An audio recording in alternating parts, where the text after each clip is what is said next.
Welcome to this episode of More Than Just a Score. Things really are starting to get exciting as the biggest sporting event on earth is now just days away from kickoff in North America. As the finishing touches are being put into place, we're taking this opportunity to take a closer look at the World Cup and some of its greatest players and moments. We hope you enjoy this episode and the series on the World Cup. Check out earlier episodes, and as always, give us a like and hit the subscribe button. In our last episode, we looked back 4 decades to World Cup 86 in Mexico. Well, in this episode, we turn the clock forward, but still back 20 years to 2006. The tournament was played in Germany from June 9th to July 9th of 2006, and it felt like a bridge between eras. Some of the game's great names were nearing the end of their international careers. Zinedine Zidane, Ronaldo, David Beckham, and other stars carried the weight of long careers into that tournament. But at the same time, younger superstars were beginning to emerge, such as Portugal's Cristiano Ronaldo, Philipp Lahm, Lucas Podolski, Bastian Schweinsteiger, Lionel Messi, Cesc Fabregas, and Wayne Rooney all offered a glimpse at what the next chapter of world football would look like.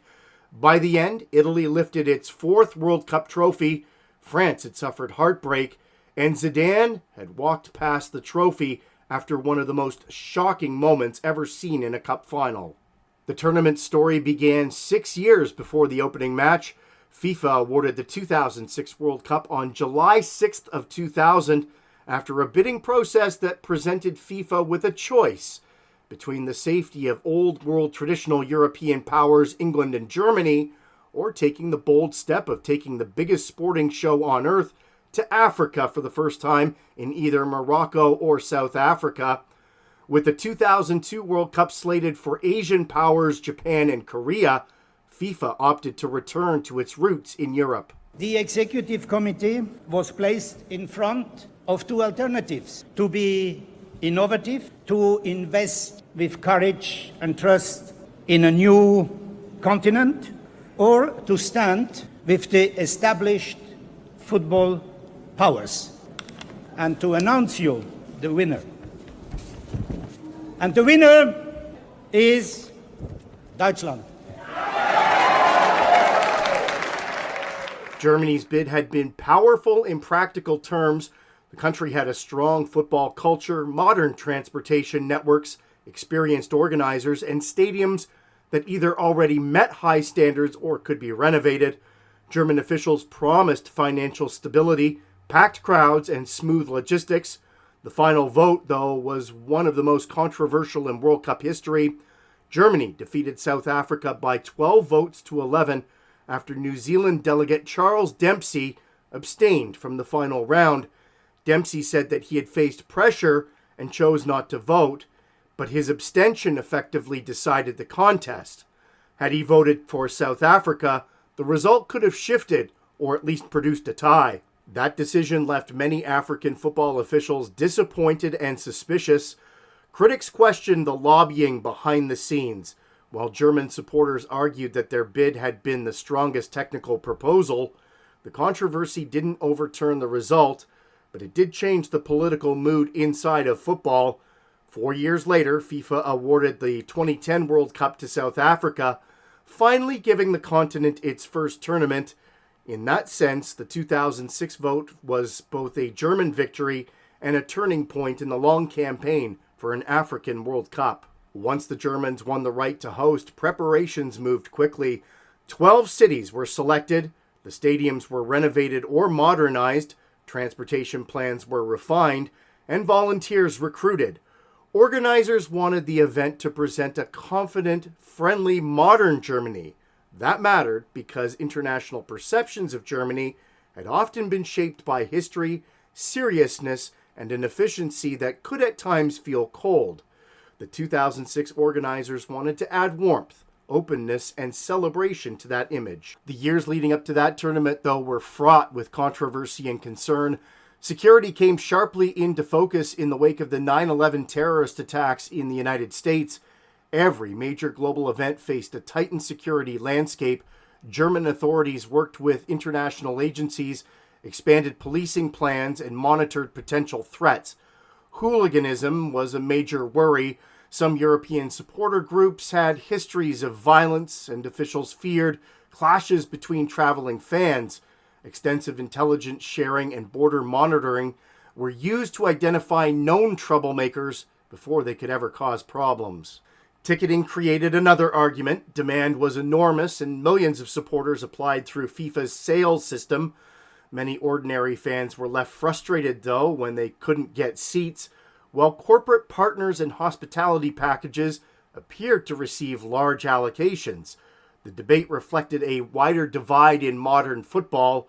The World Cup was still supposed to belong to supporters, but it was also an enormous commercial machine. The biggest scandal in football leading up to the tournament, though, came from Italy. In May of 2006, the Calciopoli scandal exploded across Serie A. Investigations focused on attempts by club officials to influence referee appointments. Juventus, AC Milan, Fiorentina, Lazio, and others were caught up in the storm. The reputation of Italian football was badly damaged. Players arrived at the national team camp with the domestic game in crisis, but rather than breaking the squad apart, the pressure seemed to create a bunker mentality. Italy would turn the turmoil into a galvanizing motivator.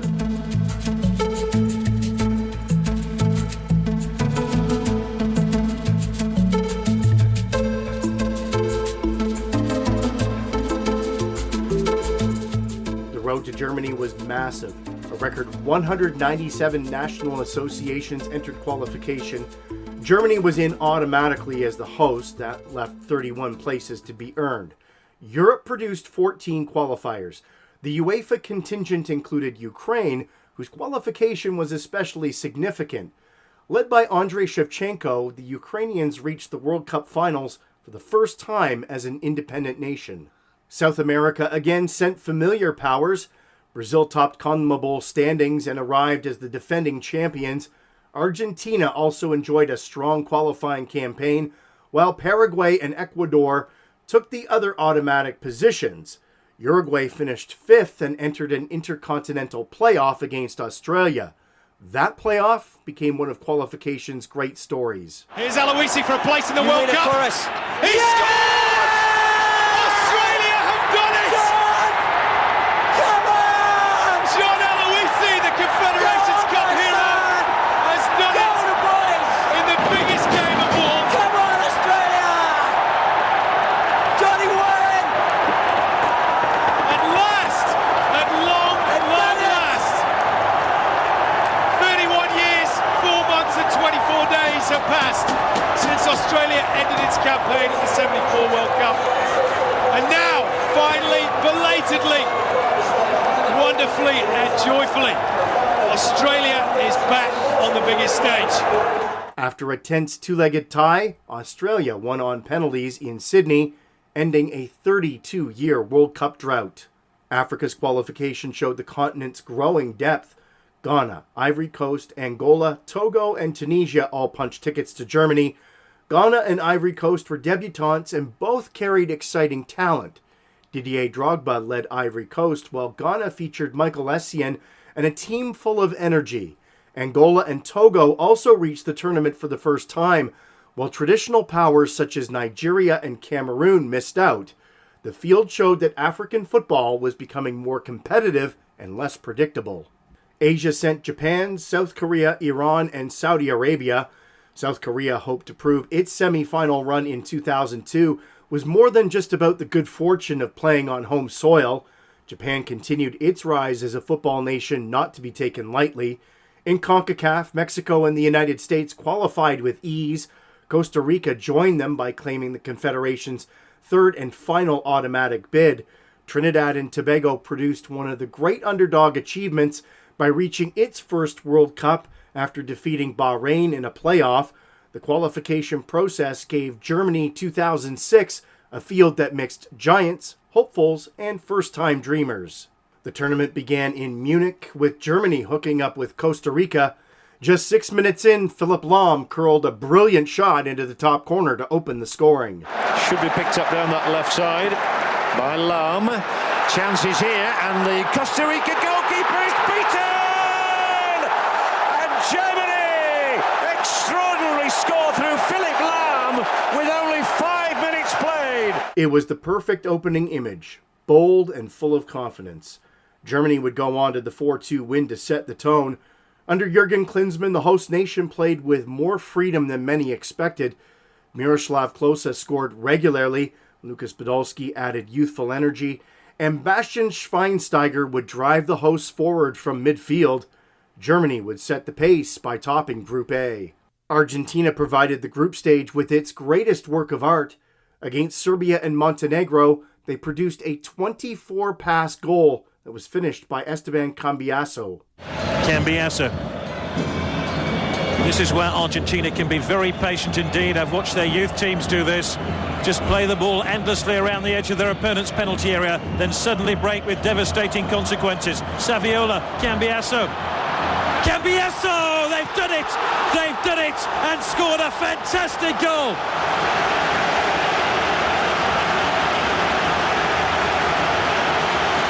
How many passes did they put together there? You'd need a calculator. The goal wasn't just beautiful. It was full of rhythm, patience, and collective imagination. Argentina waltzed to the 6-0 victory and looked capable of going all the way. Spain also impressed early on, playing stylish football and introducing young talents to the world such as Cesc Fabregas. England advanced as the winners from Group B, but its performances felt labored under the weight of expectation for a golden generation that included David Beckham, Steven Gerrard, Frank Lampard, and an emergent Wayne Rooney. Group E was widely viewed as the tournament's group of death. Italy, Ghana, the Czech Republic, and the United States were all dangerous in different ways. The Italians would top the group, but Ghana's advance was a story that captured a good number of neutrals. In its first World Cup, the Black Stars knocked over both the Czechs and the United States to reach the knockout stage. The Americans, who had hoped to build on a strong 2002 tournament, exited early. The Czechs started brilliantly, but faded after injuries and poor results. Brazil won Group F, but questions were growing with every match. On paper, the Brazilians looked terrifying. Ronaldinho was at his creative peak. Ronaldo was still one of history's great scorers. Kaká brought elegance and acceleration. But the team lacked flow and flair that had been synonymous with Brazilian football for decades. Australia also advanced from Group F and added another proud chapter to its football history.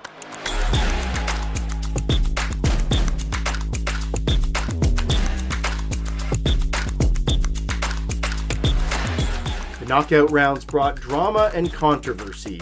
In the round of 16, Germany cruised to a 2-0 win over Sweden.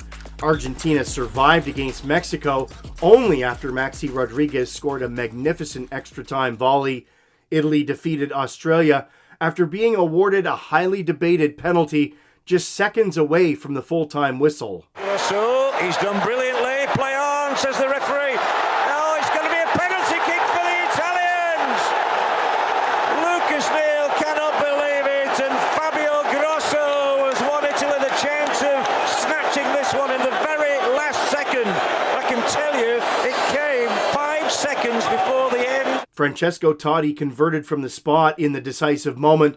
Australians saw the penalty call as harsh, but for the Azzurri, it was simply sweet, sweet survival.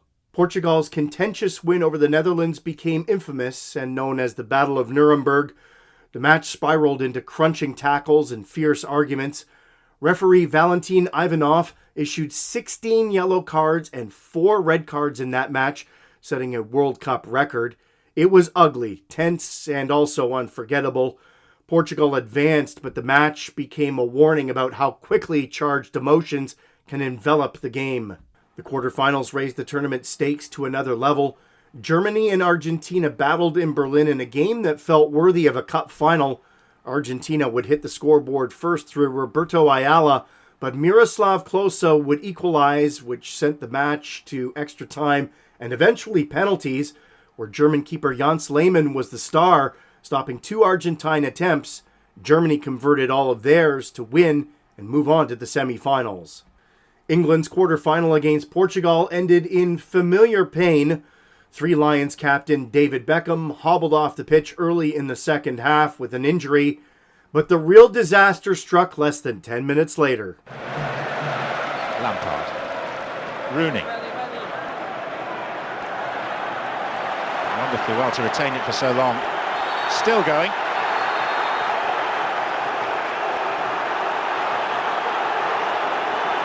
Operates on a short fuse.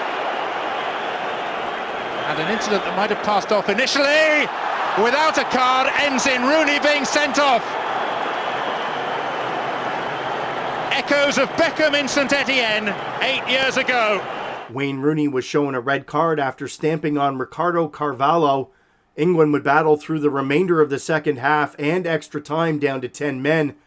The match would eventually go to penalties, and as had been the case just 2 years earlier at Euro 2004, Portugal would survive and advance to the semis. England's golden generation had again fallen short, and the loss would result in Sven-Göran Eriksson stepping down as England's manager.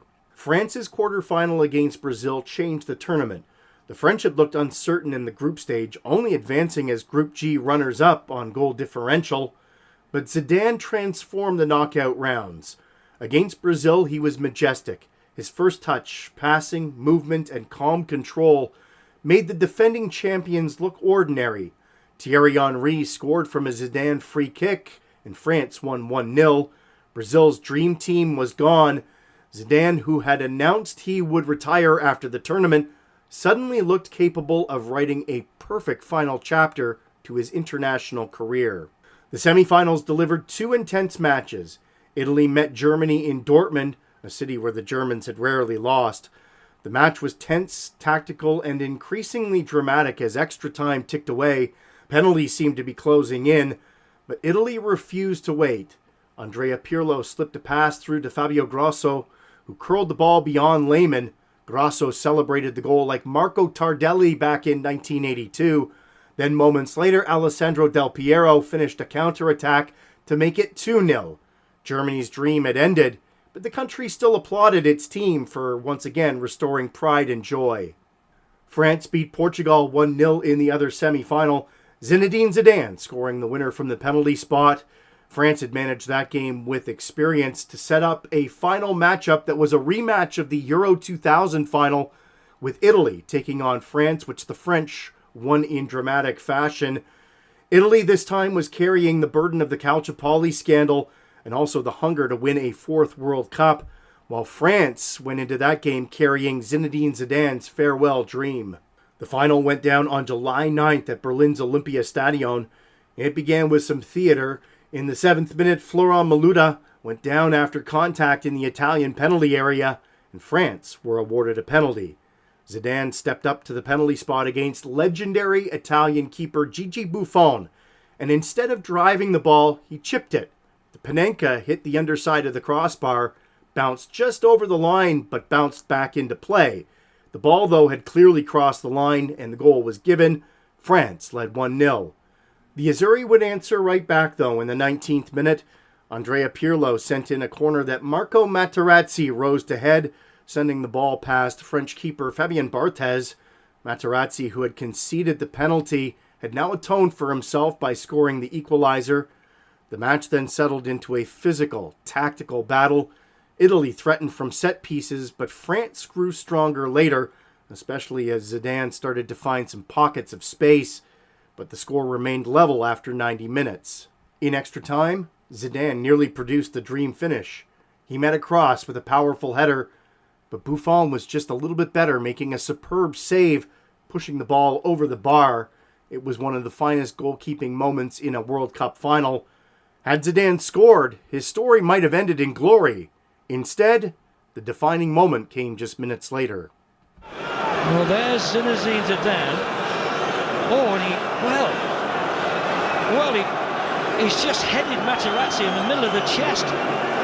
Surely if the referee had seen that, Zidane would have been off, and what had gone on before then to provoke Zidane to do that?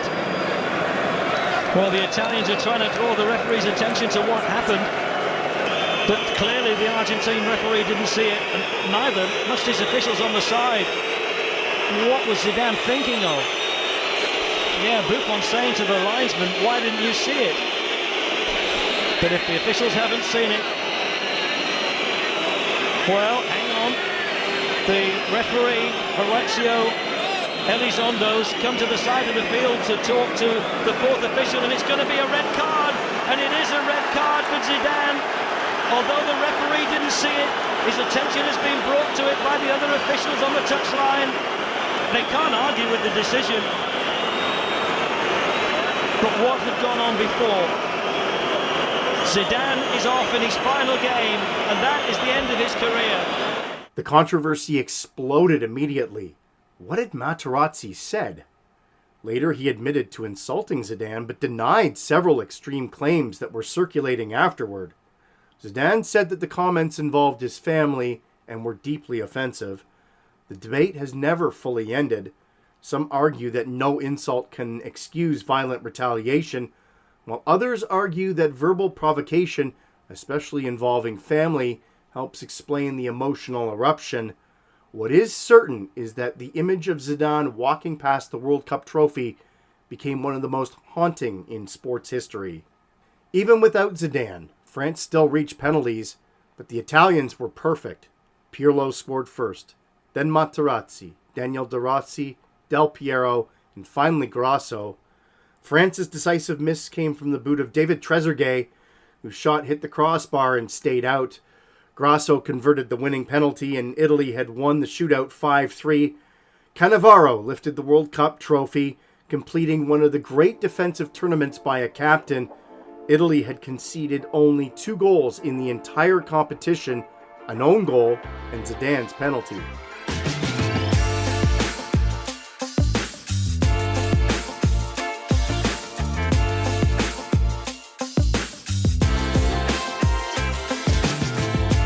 The innovations and legacy of Germany 2006 were significant. The tournament popularized the Fan Fest model on a massive scale. Public viewing areas allowed millions without tickets to gather in city centers to watch together. The idea transformed the World Cup from a stadium-only event into a civic festival. Later tournaments adopted and expanded the concept. Germany's organization, transportation systems, and volunteer programs, as well as stadium operations, were widely praised and became reference points for future hosts. Broadcasting also moved forward. High-definition television coverage now reached more viewers and made the tournament feel sharper and more immediate. Digital coverage expanded as well, pointing toward the modern World Cup as a multi-platform global event. Germany also benefited culturally. The summer fairy tale projected a friendly, open image of the country. Supporters from around the world encountered a Germany that was both efficient, but also festive, diverse, and welcoming. On the field, 2006 marked a changing of the guard. Zidane retired. Ronaldo played his final World Cup. Luis Figo, David Beckham, Cafu, and Roberto Carlos were all nearing the end of their international journeys. But at the same time, Cristiano Ronaldo, Messi, Lahm, Schweinsteiger, Podolski, and others pointed towards football's future. Italy's title reinforced the value of defensive organization, elite goalkeeping, and midfield intelligence. Germany's run began a national team revival that would culminate in the 2014 World Cup title. The 2006 FIFA World Cup remains unforgettable because it had a little bit of everything. A disputed host vote to start off, then some pre-tournament scandal, there were new nations rising, some classic matches and famous goals, there were brilliant stars, and a final that mixed both beauty and brutality. It was a month when Germany became a stage for football's full emotional range. Italy had found redemption. France found heartbreak. Zidane found both greatness and sporting tragedy all in the same final chapter. This is why Germany 2006 still lives so vividly in football memory. Italy's emotional journey was especially striking because the team didn't play like a group distracted by scandal. Cannavaro defended with authority. Buffon supplied calm and goal. Gattuso brought bite. Pirlo vision, and Totti provided moments of invention after returning from injury. That quality mattered in tight knockout matches where just one lapse could end a campaign. France's revival was just as dramatic. After a slow start, the team seemed to grow around Zidane's rhythm. By the time the French beat Spain, Brazil, and Portugal in succession, The early doubts had all but disappeared. Zidane's final tournament had become a march toward destiny, which made the final ending even more painful. Brazil and England both carried enormous expectations into Germany because of famous names, but neither found the collective fluency required to win a World Cup. Germany, Italy, and France, though, showed that structure, balance, and timing often mattered more than reputation. That lesson is one reason coaches still study the 2006 tournament. Even the controversies became part of the tournament's lore. The Grasso penalty against Australia, Rooney's red card, the Battle of Nuremberg, and the Zidane headbutt all fed the sense that Germany 2006 was constantly alive with tension. It wasn't a clean, simple tournament. It was dramatic and full of the best and worst that humanity has to offer, which is exactly why it remains so compelling. Italy's victory parade later became a moment of release for a country that had been exhausted by domestic football scandal. The national team gave supporters a reason to celebrate the sport again, even as clubs at home faced investigations and punishment. In that way, the Azzurri's triumph was both sporting and symbolic. For France, the tournament left a more complicated inheritance. It was a great run, but a painful final, and a farewell that turned one of football's most graceful artists into the center of an unforgettable controversy.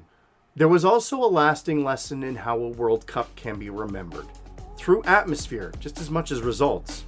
Germany didn't win the tournament, yet the host nation emerged with pride because the event felt generous, safe, and full of life and passion. Italy won the trophy, but the tournament's broader story belonged to everyone who filled trains, fan parks, stadiums, and streets. That balance between elite competition and shared public celebration became one of Germany 2006's greatest achievements. It showed that a successful World Cup depends not only on the champion, but on the feeling that it leaves behind. If you enjoyed this episode, please feel free to hit the like and subscribe buttons and check out our other episodes in this World Cup series. And be sure to join us next time when we look for more than just a score.